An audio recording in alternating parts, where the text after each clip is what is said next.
Shine Mactan.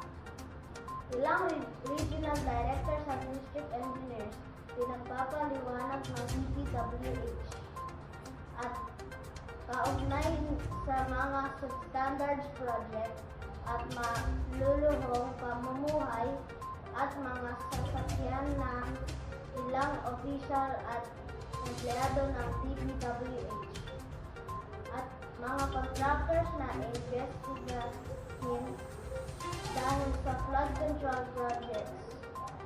Dininig ng kagawaran ng police kasama rin ang halos 5 bilyong pesos at ibang pang air assets ni Ako Bicol Party List Representative Zaldi O.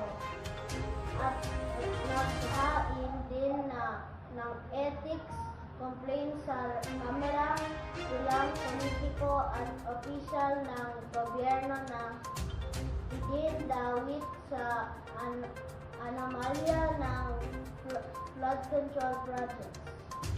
Pinakasuhin ng NBI assets at mga ari-arian nila pinag-freeze rin ng DOJ.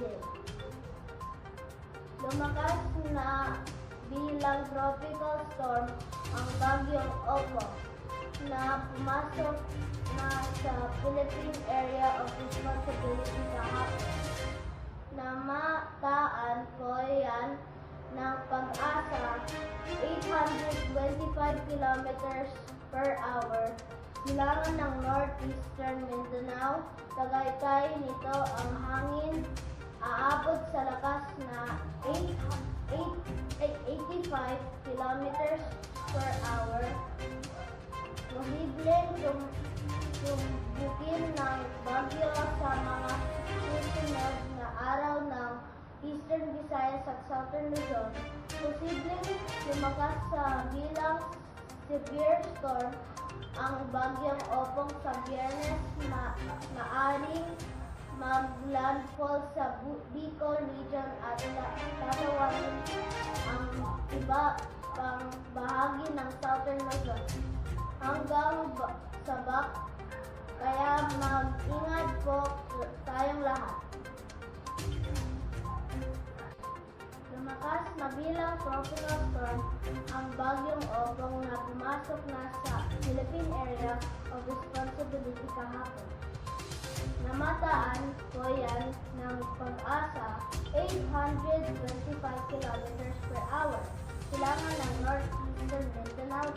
Kaglay nito ang hangin aabot sa lakas na 85 kilometers per hour. Posibleng tumbukin ng bagyo sa mga susunod na araw ng Eastern Visayas at Southern Luzon. Posibleng lumagas sa bilang severe storm ang bagyong Opong sa Biyernes na maaaring mag-landfall sa Bicol region at tatawin ang iba pang bahagi ng Southern Luzon hanggang Sabado. Kaya maingat po tayong lahat.